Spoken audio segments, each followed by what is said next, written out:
Avant de passer au message, on va prier. Seigneur notre Dieu, Seigneur Jésus, c'est toi que nous voulons entendre maintenant. Ce n'est pas la voix d'un homme, ce n'est pas des interprétations humaines qu'on veut entendre, Seigneur, mais entendre ce que toi tu veux communiquer. C'est ça qui nous importe. Et je te demande cette grâce, Seigneur, de m'utiliser comme un outil pour cela, pour ne pas déformer ta parole, pour ne pas l'atténuer, mais qu'elle soit comme tu la veux, Seigneur. Merci pour ton esprit qui m'anime, qui nous anime, pour entendre ta parole, Seigneur, pour la recevoir dans nos cœurs, que nous en soyons transformés, que ta parole porte du fruit dans nos vies, à ta gloire, en Jésus-Christ. Amen. Donc on passe aujourd'hui à un nouveau chapitre du Sermon sur la montagne. Après avoir traité du discernement dans l'influence des richesses ou des biens matériels dans notre vie, à la fin du chapitre 6, Jésus prévient maintenant ses auditeurs qu'il faut du discernement dans l'évaluation des personnes. Ce qui comprend l'évaluation de nous-mêmes, déjà, aussi, et puis celle des personnes qui nous entourent. De même que la façon que nous avons de voir les richesses ou les biens matériels peut avoir un réel impact positif ou négatif dans notre vie, la façon dont nous avons de regarder les autres peut aussi fortement impacter nos destinées. En Matthieu 7, verset 1, nous lisons « Ne jugez pas, afin de ne pas être jugés, car on vous jugera de la même manière que vous aurez jugé, et on utilisera pour vous la mesure dont vous vous serez servi. Pourquoi vois-tu la paille qui est dans l'œil de ton frère, et ne remarques-tu pas la poutre qui est dans ton œil? Ou comment peux-tu dire à ton frère « Laisse-moi enlever la paille de ton œil », alors que toi, tu as une poutre dans le tien? Hypocrite, enlève d'abord la poutre de ton œil, et alors tu verras clair pour retirer la paille de l'œil de ton frère. Ne donnez pas les choses saintes aux chiens, et ne jetez pas vos perles devant les porcs, de peur qu'ils ne les piétinent et qu'ils ne se retournent pour vous déchirer. Alors que ce dernier verset semble parler de toute autre chose, nous verrons qu'il contribue en fait à la compréhension des 5 premiers versets. Avec ce verset 6, nous réalisons que lorsque Jésus dit « ne jugez pas » au verset 1, il n'enlève pas la possibilité de savoir discerner à qui on s'adresse. En l'occurrence, il parle ici de personnes qu'il compare à des chiens et à des porcs. Il y a des personnes auxquelles il vaut mieux éviter de partager des choses précieuses. Nous reviendrons sur le sens de ce verset, mais on voit déjà qu'il faut savoir quand même garder une certaine capacité d'évaluer où une personne en est, comment elle se comporte. Car contrairement à la pensée populaire, Jésus ne dit pas au verset 1 « Ne jugez pas, point final ». Il ne dit pas que ça. Parce que justement, il n'y a pas de point après « ne jugez pas », parce qu'il développe sa pensée, il développe ce qu'il veut dire.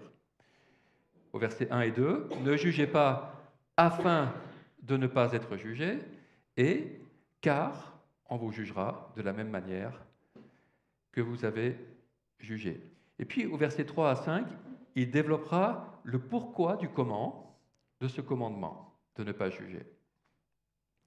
Alors pour bien interpréter un passage, il ne faut pas l'isoler, il faut aussi voir plus largement ce que toute la Bible dit à ce sujet. Et sur ce sujet précis du jugement, on voit que Jésus lui-même, il a plein d'autres choses à dire, qui ne se trouvent pas que là, dans ce passage-là. Que tout son enseignement sur le jugement ne se limite pas à ces quelques versets, et encore moins à la première partie du premier verset, ne jugez pas, où, en fin de compte, on va réaliser qu'il ne s'adresse qu'à un aspect du jugement sur notre manière de juger. Par exemple, dans l'évangile de Jean, Jésus dit à la foule, qui se questionne sur la teneur d'un miracle qu'il a fait le jour du sabbat, au chapitre 7, verset 24, et il dit « Ne jugez pas », donc les mêmes mots, « ne jugez pas », selon l'apparence. Vous voyez qu'il y a une petite nuance ici. Mais jugez, et là par contre il nous demande de juger, selon la justice. C'est toujours le même mot « juger » dans les deux passages. Et nous comprenons ainsi, en complément de Matthieu 7, qu'il y a effectivement une mauvaise façon de juger, selon l'apparence, mais qu'il y a aussi une bonne façon de juger, selon ce qui est juste, lorsque c'est fait d'une manière que Dieu approuve. Juger, c'est exercer un discernement qui soit moral ou théologique, et Jésus n'est bien sûr pas contre cela, lorsque c'est fait d'une manière qui est juste. Comme le dit la note de la Bible du Semeur, ce jugement-condamnation dont il est question en Matthieu 7 ne doit pas être confondu avec le jugement entre le bien et le mal, qui lui est recommandé, ni avec la discipline qui doit s'exercer au sein de l'Église. C'est d'ailleurs question de cela dans l'évangile de Matthieu lui-même, qu'on verra. Et même si nous n'avions que cet évangile de Matthieu, sans prendre l'évangile de Jean, si on n'avait que cet évangile de Matthieu, déjà on pourrait comprendre et bien interpréter que ce que Jésus dit ici, avec une lecture attentive, qu'il ne faut pas s'arrêter à une lecture superficielle de ne jugez pas. Il faut relever, donc en plus du verset 6 qu'on a vu sur les chiens et les porcs, que juste après, toujours dans le chapitre 7, au verset 15 à 20, il montre encore qu'il faut savoir faire la différence entre les personnes qui sont comme des loups et celles qui sont comme des brebis, qu'il faut savoir les reconnaître aux fruits qu'ils portent. Plus loin, au chapitre 10, il demande aussi aux disciples de s'informer lorsqu'ils se déplaceront de village en village pour savoir s'il y a des personnes qui sont dignes de les accueillir. Alors cela demande un certain jugement entre digne et indigne, un discernement, une évaluation des personnes. Et puis toujours dans l'évangile de Matthieu, on l'a dit au chapitre 18, Jésus demandera d'agir lorsqu'un membre de l'Église pêche contre nous, et même d'aller à l'extrémité, si on doit en arriver là, jusqu'à l'exclure de la communion fraternelle s'il ne se repent pas, s'il s'endurcit dans son péché. Là encore, cela demande un jugement sur le péché d'une personne. Mais c'est vrai dans un cadre particulier.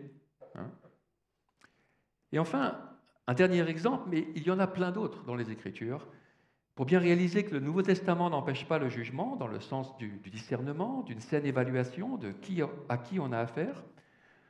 On voit que Paul utilisera encore ce même mot, juger, pour parler de l'évaluation d'une conduite inappropriée d'un membre de l'Église. En 1 Corinthiens 5, verset 9, il dit « Je vous ai écrit dans ma lettre de ne pas entretenir de relations avec ceux qui vivent dans l'immoralité sexuelle. » Je ne parlais pas d'une manière absolue des gens de ce monde qui vivent dans l'immoralité, ou sont toujours désireux de posséder plus, ou qui sont voleurs, idolâtres. Autrement, il vous faudrait sortir du monde.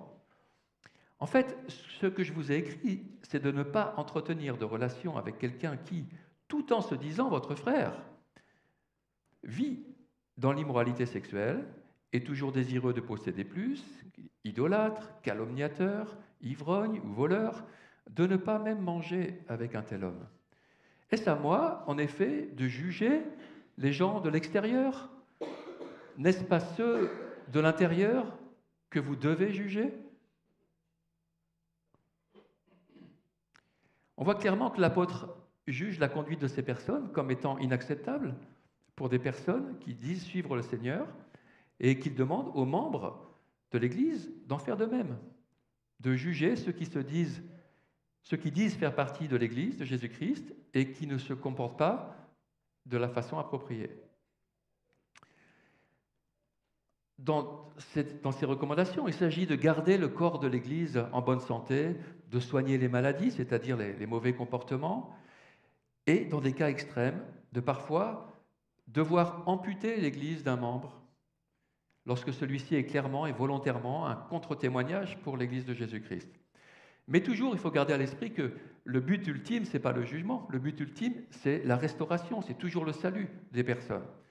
Même pour une telle personne, on espère que sa mise à l'écart va opérer en elle une prise de conscience et changer de conduite et pour ensuite être réintégrée à l'Église. Alors, maintenant, revenons à notre texte de Matthieu 7.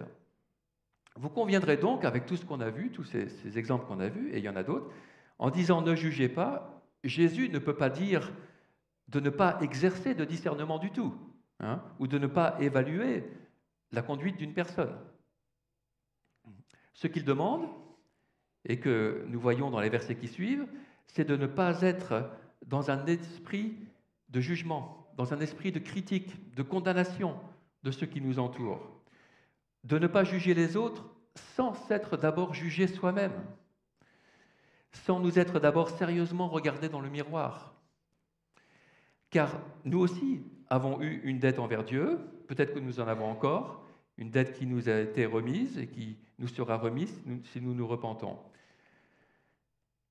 Et de même, lorsqu'il ajoute « afin de ne pas être jugé », il ne veut pas dire « afin de ne pas être jugé du tout et plus jamais ». Ce qui serait aussi contraire au reste de son enseignement. On voit, par exemple, dans 2 Corinthiens 5,10, il dit que nous aurons tous à comparaître devant le tribunal de Christ. Nous comprenons donc qu'il veut dire, selon ce qu'il explique ensuite, que nous ne serons pas jugés de cette façon arbitraire et injuste dont on aura jugé notre prochain. Ayant donc en tête le contexte plus large, nous sommes maintenant mieux à même de ne pas déformer ou de limiter ou d'extraire ce que Jésus dit dans ce passage. Relisons les versets 1 et 2. « Ne jugez pas, afin de ne pas être jugés, car on vous jugera de la même manière que vous aurez jugé, et on utilisera pour vous la mesure dont vous vous serez servis. » Jésus explique donc pourquoi. Pourquoi il dit de ne pas juger ? Afin de ne pas être jugé, car on vous jugera de la même manière. Et donc, son explication nous montre qu'il s'intéresse ici, en fin de compte, à la réciprocité du jugement. La façon dont on traite notre prochain est pour Dieu un étalon sur la façon de nous traiter. Il me regardera de la même façon dont j'ai regardé. Les béatitudes du sermon sur la montagne, au tout début, au chapitre 5, montraient déjà ce principe de réciprocité. Au verset 7, « Heureux ceux qui font preuve de bonté, car on aura de la bonté pour eux. » Et dans cette lignée, nous retrouvons au chapitre 6, dans la prière du Notre Père, au verset 12, « Pardonne nos offenses, comme nous pardonnons à ceux qui nous ont offensés. » Et Jésus enfonce le clou après la prière en ajoutant en 6,14 « Si vous pardonnez aux hommes leurs fautes, votre Père céleste vous pardonnera aussi. Mais si vous ne pardonnez pas aux hommes leurs fautes, votre Père ne vous pardonnera pas non plus les vôtres. » Donc, en plus de ce principe de réciprocité, on voit dans ces versets que nous avons tous besoin de pardon. Tout le monde. Et c'est dans cette attitude d'ouverture au pardon que nous devons regarder ceux qui nous entourent. Parce que pourquoi le Seigneur me pardonnerait à moi si moi je ne pardonne pas aux autres ? Pourquoi le Seigneur ne me jugerait pas si moi-même je me pose en juge des autres ? Et c'est ce qu'il confirme dans notre verset 2 au chapitre 7, « Car on vous jugera de la même manière que vous aurez jugé, on utilisera pour vous la mesure dont vous serez servis. » Alors Jésus nous prévient ici, notre jugement sur les autres est-il impitoyable ? Nous recevrons le même jugement. Ai-je mesuré mon prochain avec une règle dure, sa faute ? Je serai mesuré avec la même règle dure. Et même si c'est pour une autre faute. C'est à la manière dont je regarde l'autre et son péché que Jésus s'adresse. Est-ce un regard de grâce, éclairé par mes propres fautes, qui ont été pardonnées, ou est-ce un regard de condamnation unidirectionnelle, hein, sans regarder à moi? Si je regarde mon prochain en propre juste, moi je suis quelqu'un de bien, hein, on part toujours de ce principe-là, moi je suis quelqu'un de bien, je me crois supérieur, n'ayant pas besoin de la même grâce que lui, alors je risque de me retrouver un jour devant le trône du jugement avec seulement cette propre justice. Et Dieu me dira que ma propre justice est comme un vêtement souillé, qu'elle n'est pas suffisante pour être sauvée. Elle ne couvre pas mon péché, et même pire, cette propre justice révèle mon péché. Elle en fait partie. Ma propre justice révèle mon orgueil et mon manque d'amour.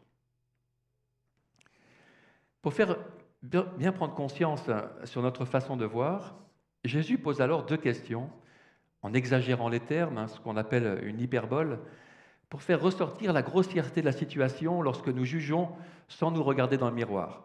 Il dit au verset 3, pardon, « Pourquoi vois-tu la paille qui est dans l'œil de ton frère et ne remarques-tu pas la poutre qui est dans ton œil ? Ou comment peux-tu dire à ton frère, laisse-moi enlever la paille de ton œil alors que toi tu as une poutre dans le tien ?» C'est Jésus, le fils du charpentier, qui parle ici. Et la paille dans l'œil pourrait aussi être traduit par la sciure, hein, qui provient du sciage du bois et qui s'est fourrée dans l'œil du collègue. Avec condescendance, je me propose d'aider ce collègue imprudent et maladroit, mais manque de peau, il se trouve que la situation est encore pire pour moi, j'ai une poutre dans mon œil. La situation est comique, mais elle fait aussi de la peine. Comment quelqu'un pourrait enlever la sciure dans l'œil de son collègue alors que lui-même, il a une poutre dans le sien? Vous avez sûrement déjà eu un corps étranger dans l'œil. Ça gratte, c'est handicapant, ça peut être douloureux, on ne pense plus qu'à ça. Alors si une personne se propose de nous aider à l'enlever, on veut être sûr qu'elle est suffisamment délicate, qu'elle sait bien ce qu'elle fait, qu'elle est bien intentionnée, n'est-ce pas? L'œil est fragile. Mais si on la voit s'approcher elle-même avec une poutre dans l'œil, là, comme ça, c'est clair qu'on ne va pas la laisser faire. Une telle personne ne nous inspire pas du tout confiance. Avec sa poutre, elle va plutôt nous faire du mal que remédier au problème. On veut se protéger d'une telle personne et de ses conseils. Ces conseils n'ont d'ailleurs aucune valeur pour nous. D'abord qu'elle s'occupe de sa poutre. C'est encore pire pour elle. Alors voilà la grossièreté de la situation lorsque je juge le péché de mon prochain de loin, en le prenant de haut, sans prendre en compte la situation de ma propre vie, sans réaliser mon propre péché. En regardant les infos l'autre jour, je pensais ainsi à Vladimir Poutine, lui qui est responsable de la mort de milliers de civils, pas seulement des militaires, mais de civils, des milliers de civils en Ukraine, et qui dit à Volodymyr Zelensky, après qu'il y a eu un raid en Russie qui a fait quelques dizaines de morts, ce qui n'est pas bien non plus, évidemment, mais Vladimir Poutine dit que là, Zelensky a fait un acte de terrorisme et qu'aucune victime civile ne restera impunie. Quelle grosse poutre dans l'œil de Vladimir Poutine, n'est-ce pas? En disant cela, il fait un jugement contre lui-même, il se condamne lui-même. L'esprit de jugement est caractérisé par un manque d'humilité et d'amour. Deux choses qui sont à la base du péché en général. Vous avez sûrement déjà entendu cette illustration, comme ça, que lorsque je dénonce quelqu'un du doigt, il y a 3 doigts qui sont dirigés vers moi. On devrait toujours s'en rappeler. Au verset 5, Jésus dit donc que cette façon de juger est hypocrite. Verset 5, voilà, hypocrite, enlève d'abord la poutre de ton œil et alors tu verras clair pour retirer la paille de l'œil de ton frère. C'est seulement lorsque j'ai un regard sur moi-même bien conscient de mon propre péché et de la grâce qui m'est faite que je suis à même de regarder le péché de l'autre. On voit tellement facilement nos propres péchés, enfin, les péchés des autres, on les voit tellement facilement, de ceux qui nous entourent, on les dénonce, alors qu'on a cette tendance à être aveugle envers les nôtres. Ou alors on est très indulgent, on les minimise, au point de nous croire en position de juger avec condescendance et sévérité le péché des autres. Dans le deuxième livre de Samuel, au chapitre 11, David commet un très sérieux péché d'adultère en couchant avec la femme d'un de ses soldats. Non seulement cela, mais pour couvrir sa faute, il décide de faire tuer ce soldat et de prendre sa femme pour épouse, en plus de celle qu'il a déjà. Il en a déjà plusieurs. Et là, c'est décidément ce qu'on peut appeler une grosse poutre dans l'œil de David, n'est-ce pas? Mais Dieu, dans sa grâce, décide alors de lui en faire prendre conscience. Il lui envoie le prophète Nathan pour lui raconter une petite histoire dans laquelle David pourra juger de la situation. Nous lisons au chapitre 12. « Il y avait dans une ville 2 hommes, l'un riche et l'autre pauvre. Le riche avait des brebis et des bœufs en très grand nombre. Le pauvre n'avait rien du tout, sauf une petite brebis qu'il avait achetée. Il la nourrissait, elle grandissait chez lui, avec ses enfants.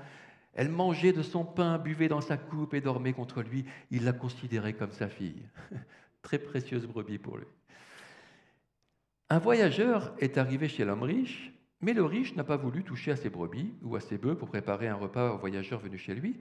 Il prit la brebis du pauvre et la préparait pour l'homme qui était venu chez lui. Alors David se met alors à bouillir d'indignation et le jugement de condamnation qu'il pose sur cet homme riche est sans appel. Il oublie complètement ce que lui-même a fait, un adultère et un meurtre, qui est bien pire que de prendre la brebis d'un pauvre, même si c'est condamnable. Et ça ressemble plus en comparaison évidemment une poutre qu'il a dans l'œil lui, et celui qu'il juge maintenant, une sciure dans cet œil de l'homme riche qu'il juge avec une extrême sévérité. Au verset 5, la colère de David s'enflamma violemment contre cet homme et il dit à Nathan, « L'Éternel est vivant, l'homme qui a fait cela mérite la mort. » En outre, il remplacera la brebis par 4 autres, comme si d'être mort, ce n'est pas suffisant, il faut aussi que ses descendants y payent, puisqu'il a commis cet acte et s'est montré sans pitié. David ne se rend pas compte qu'en jugeant ainsi cet homme, il signe sa propre condamnation à mort, car lui, il a fait bien pire. Nathan va alors lui faire prendre conscience de cette grosse poutre qu'il a dans l'œil, son hypocrisie, son adultère, son meurtre, sa désobéissance à Dieu, son manque de pitié. David s'en repentira, alors. Et Dieu lui pardonnera dans sa grâce. Il ne sera pas jugé de la même façon qu'il a jugé, mais seulement parce qu'il s'est repenti et que Dieu lui a fait grâce. Alors avons-nous déjà jugé quelqu'un autour de nous sans prendre en considération notre propre péché? Je pense qu'on est tous coupables de ça. Mais on voit qu'il y a quand même un espoir pour nous. On ne va pas être jugé de la même façon si on se repent. On voit que lorsque David a dit « j'ai péché », David a dit « j'ai péché », alors la poutre allait tomber de son œil. Il pouvait désormais voir clair et il sera plus prompt à faire grâce aux autres par la suite que de les regarder avec dureté. Jésus veut que nous réalisions que nous avons tous tendance à cet aveuglement, à cette hypocrisie. Et c'est d'ailleurs cet esprit de jugement lui-même qui peut être symbolisé par cette poutre qu'on a dans l'œil. Le verset 5, « Hypocrite, enlève d'abord la poutre de ton œil, alors tu verras clair pour retirer la paille de l'œil de ton frère. » Comme le dit un certain RT France, l'erreur de l'hypocrite n'est pas dans son diagnostic, mais dans son incapacité à s'appliquer à lui-même la critique qu'il applique méticuleusement à son frère. Fin de citation. Ce n'est seulement après que nous ayons reconnu notre propre péché et notre besoin de grâce que notre poutre s'enlève et que nous pouvons adresser le péché de notre frère ou de notre sœur. Non plus alors dans une attitude de condamnation, mais avec compréhension, avec bonté, dans une attitude de solidarité. Nous comprenons ce que c'est d'avoir quelque chose dans l'œil, hein, on a bien une poutre, hein, et nous compatissons, nous mettons à la place du frère ou de la sœur, nous l'approchons avec douceur, avec humilité, avec grâce. Alors prenons un exemple concret et banal de cette attitude que dénonce Jésus. Tel frère ou telle sœur vient toujours en retard dans l'église. Ah. Clairement, je me dis que ce frère ou cette sœur a un problème, n'est-ce pas? Elle a une sueur dans son œil. Hein. Je me crois supérieur, parce que moi je viens à l'heure. N'est-ce pas? Et je ne me rends pas compte qu'en me croyant supérieur, eh bien je me retrouve avec cette poutre dans l'œil. Déjà. Hein. Alors je vais voir la personne avec ma poutre dans l'œil pour lui enlever sa sueur. Hein. Lui faire savoir que c'est pas bien, hein, c'est pas bien d'arriver en retard. Hein. Qui c'est qui arrive en retard là? C'est pas bien du tout d'arriver en retard. Hein. C'est comique, hein, n'est-ce pas? Jésus, il sait être drôle. Hein. La personne, bien sûr, se sent agressée, excuse-moi. Et je me sens alors rejeté. Là, elle était gentille, mais si elle avait vu que je blaguais pas, peut-être qu'elle m'aurait envoyé balader plus sérieusement. Hein. Et je me sens rejeté parce que je ne suis pas bien reçu, évidemment. Ma poutre a empêché que la relation soit apaisée et douce. Par contre, si je réalise l'importance qu'ont vraiment les choses, que mon orgueil est pire que d'arriver en retard, que j'ai d'abord besoin d'être pardonné de mon péché avant d'adresser ce que je vois comme un manquement chez cette personne, alors je peux envisager d'en parler avec elle en me disant qu'elle a peut-être des circonstances atténuantes que je ne connais pas, en lui demandant comment elle voit la chose. Elle ne met peut-être pas forcément la même importance sur la chose que moi. Et puis, en essayant de la comprendre. Et puis, je peux aussi réaliser que parfois, c'est simplement effectivement une différence d'appréciation. Hein, que ça fait partie de ces choses que nous avons à supporter chez les uns et chez les autres, des choses que d'autres doivent supporter chez moi aussi, hein, pas forcément les mêmes. Hein. C'est vrai qu'apporter de l'aide à quelqu'un lorsqu'elle n'est pas demandée, c'est une chose délicate, même avec une attitude d'amour. Nous sommes les uns et les autres à différents niveaux de maturité, avec des arrière-plans tellement variés, avec des compréhensions différentes, différents sens de ce qui est important. Nous devons faire attention donc à la façon dont nous regardons les autres. Que ce soit d'abord avec un regard bienveillant, un regard qui sait ensuite faire la part des choses entre ce qui est capital et ce qui est secondaire. Mieux vaut s'abstenir d'avoir un regard trop critique sur les choses qui ne sont pas essentielles. Alors maintenant, aimer et supporter les autres ne veut pas dire laisser tomber tout discernement. Il y a des contextes où il faut savoir discerner les enjeux et à qui on a affaire. Et c'est pourquoi, au verset 6, un équilibrage sur l'absence de jugement est donné avec une mise en garde des auditeurs. Ne pas juger sans s'être d'abord jugé ne veut pas dire être naïf et croire que tout le monde est bien disposé. Jésus va expliquer d'une manière encore très imagée que la solidarité spirituelle ne peut s'exercer que s'il y a une repentance mutuelle. Si tout le monde reconnaît son état de pécheur et son besoin de grâce. La communion dans l'Église ne peut pas se faire sur d'autres bases. Jésus veut donc, dans ce passage d'aujourd'hui, éviter deux comportements extrêmes. D'abord celui d'être trop dur et ensuite celui d'être trop laxiste. Et nous terminons donc par le verset 6. Ne donnez pas les choses saintes aux chiens et ne jetez pas vos perles devant les porcs, de peur qu'ils ne les piétinent et qu'ils ne se retournent pour vous déchirer.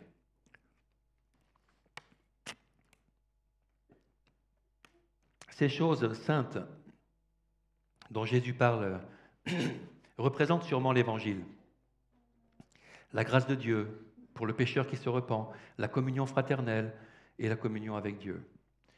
Tout le monde n'est pas prêt à apprécier ces choses à leur juste valeur. Dans le contexte où vivait Jésus, les chiens et les porcs étaient considérés comme impurs. Les chiens parce que, traînant généralement à la recherche d'une quelconque nourriture, errant ici et là, ils étaient sales et parfois dangereux même. Et les porcs parce qu'ils étaient aussi des charognards et sales, mangeant n'importe quoi, et qu'ils étaient eux-mêmes considérés comme une nourriture impure. Les mots chien et porc en étaient donc venus à imager des personnes incapables d'apprécier ce qui est pur et précieux. Un prêtre du temple ne va pas donner aux chiens errants la précieuse viande des sacrifices, car c'est une viande qui est sainte, réservée aux prêtres seuls. Et de même, on ne donne pas des perles à des porcs qui ne réalisent pas qu'elles sont précieuses. On n'offre pas la grâce à ceux qui n'en connaissent pas la valeur. Les chiens et les porcs désacralisent ce qui devrait être honoré. Alors, même si la bonne nouvelle est annoncée à tous, on n'offre pas le pardon à quelqu'un qui n'estime pas en avoir besoin. Il le piétinerait. Il n'apprécierait pas à sa juste valeur le sacrifice de Christ. Bien sûr, comme Jésus, nous sommes prêts à parler de la grâce et nous l'annonçons comme étant offerte à tous ceux qui se repentent de leurs péchés, qui placent leur foi dans le pardon, dans la justice que Dieu a pourvue à travers le sacrifice de Jésus, à travers sa résurrection. Mais il y a des personnes qui vont mépriser cette annonce, qui ne vont pas l'apprécier. Et alors, quelque part, de continuer à le dire, ça les encourage à blasphémer, à insulter l'action de Dieu que nous leur décrivons. Jésus a annoncé l'évangile aux foules, il a annoncé l'évangile à tous en général, mais il n'était pas dupe du manque de réceptivité de certains. Et même, on le voit par sa pratique de parler en parabole.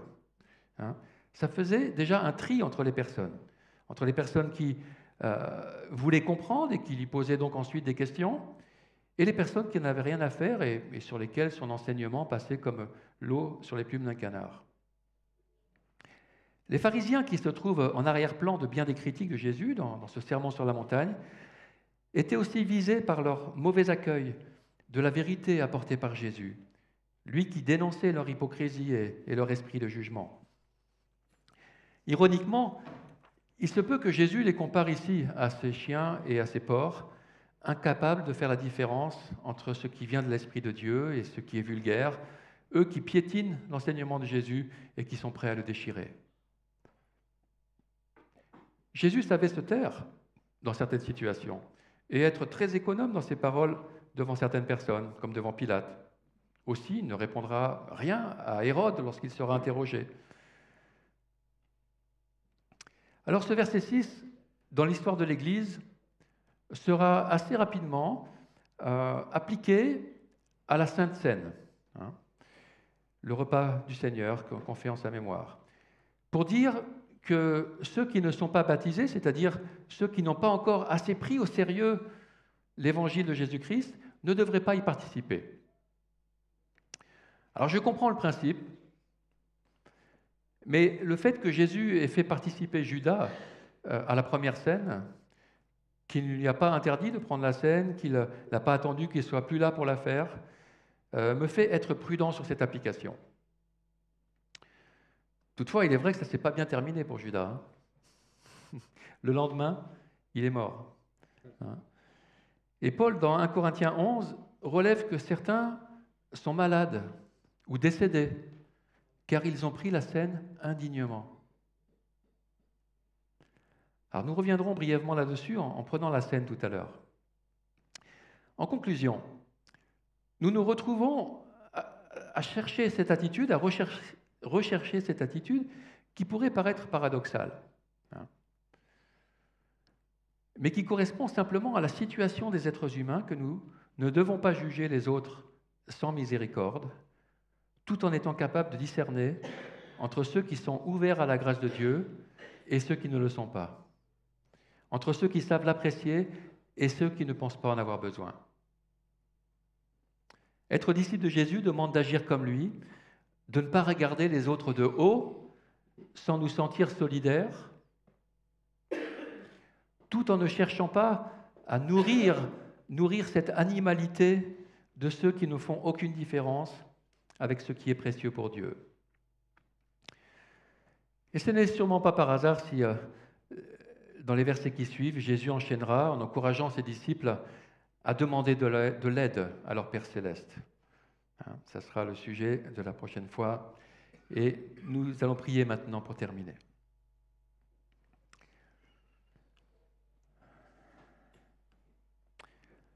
On veut te remercier, Seigneur Jésus, pour ces mots qui nous reprennent, qui nous recadrent, qui nous montrent ce qui est important et combien tu fais attention à la façon dont nous nous comportons nous-mêmes envers les autres, que c'est pour toi une règle, comme on l'a dit, un étalon pour nous, pour évaluer notre propre comportement et ce que nous avons fait. Merci Seigneur parce que voilà, tu es attentif à la façon dont nous nous comportons, que c'est important pour toi. Merci parce que aussi par cela tu souhaites un bon état d'esprit dans l'Église qui ne doit pas être rapide au jugement, mais au contraire à la miséricorde, au soutien, à la solidarité, à l'unité, parce que c'est toi qui nous unis, Seigneur, dans ta grâce. Et merci de protéger ton Église aussi, non seulement des jugements que nous pouvons apporter, mais aussi de ceux qui pourraient faire des dégâts dans l'Église et ne pas vivre d'une façon qui t'honore. Aide-nous nous-mêmes, Seigneur, à prendre conscience, si ce n'est pas le cas encore, de la poutre qui est dans notre œil. Toutes ces choses que nous faisons encore, ou que nous pensons encore, que nous disons encore, que tu n'apprécies pas et que nous pensons être normales. Merci pour ton esprit qui nous révèle ce qui est important pour toi, Seigneur.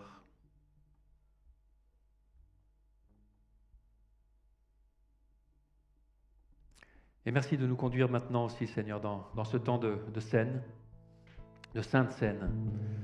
Hein, on parle d'une chose sainte. Hein. Alors attention. Nous avons brièvement relevé les mots de Paul concernant la scène dans 1 Corinthiens 11.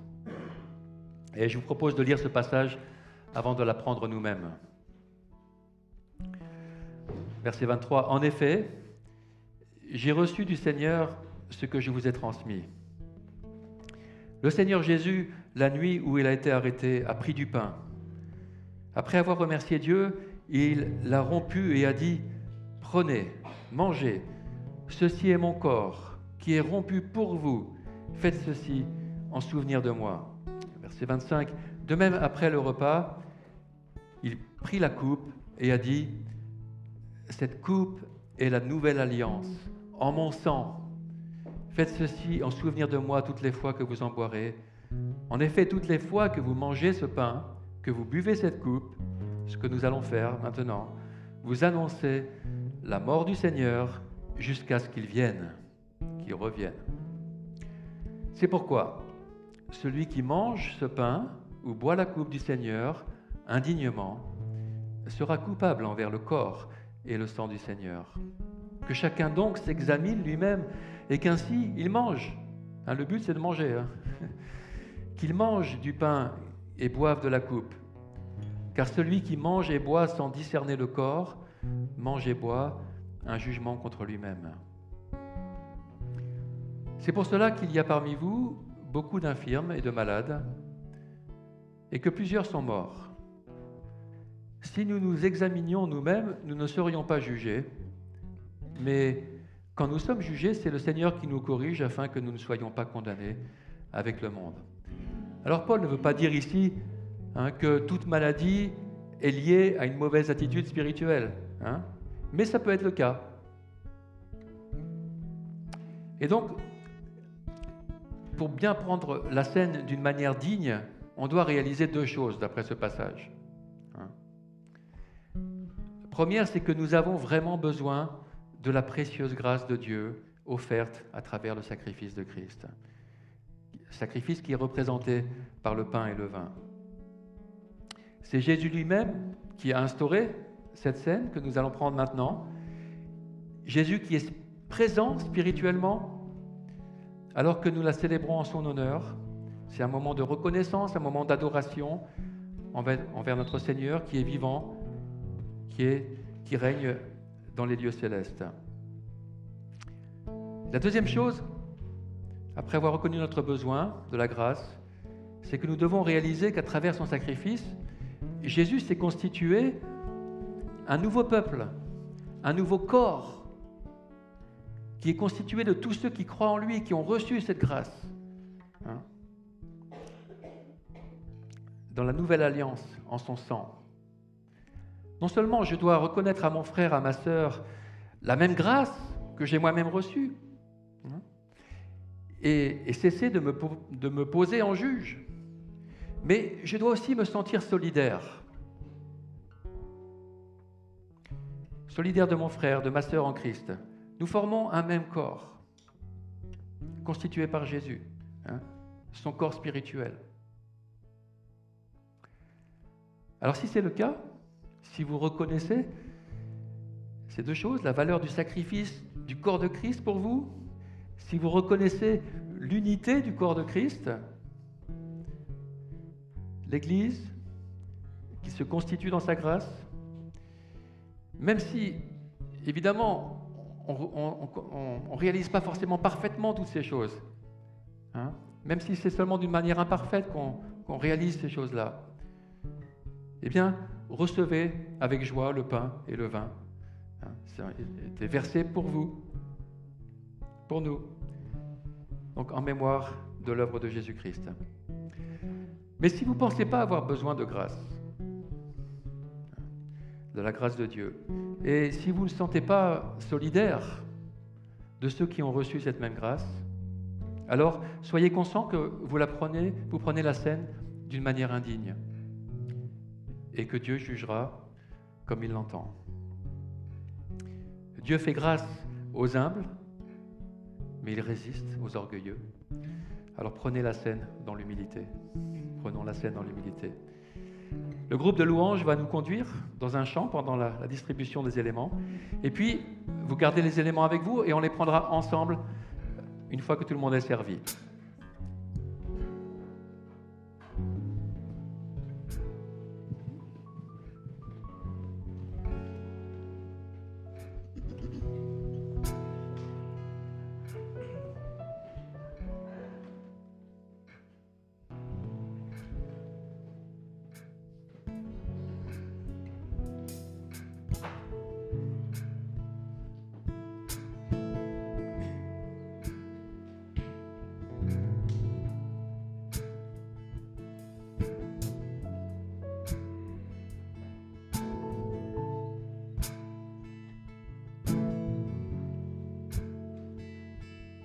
Ton sang parle beaucoup mieux que tous les vains discours entendus sur la terre. Il parle pour ma défense, proclame la justice. Jésus, c'est ton sang.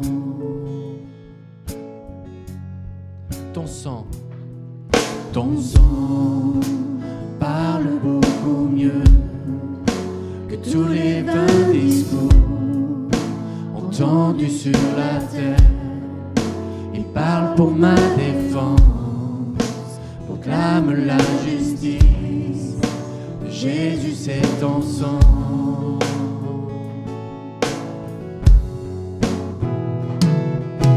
Comment être pardonné?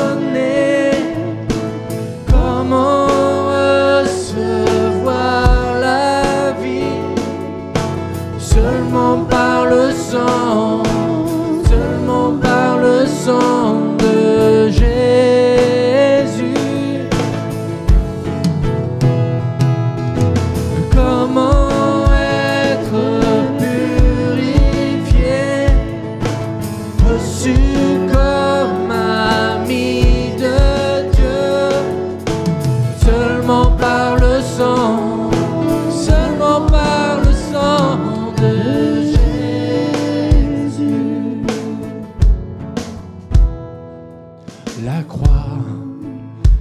témoin de ta grâce.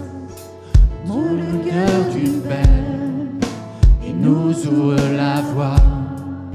Confiants, nous avançons, non par nos propres forces, mais seulement par ton sang.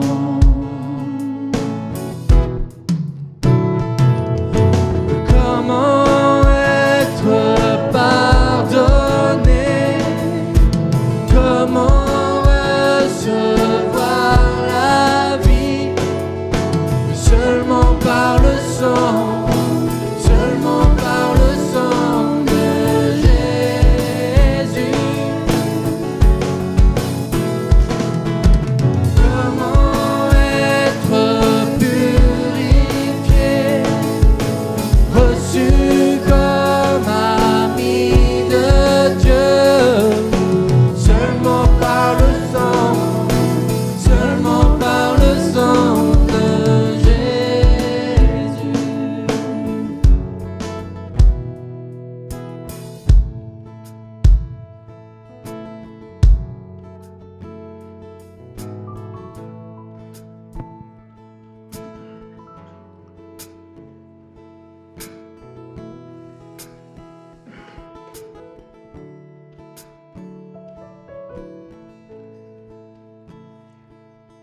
Le corps du Seigneur rompu pour nous.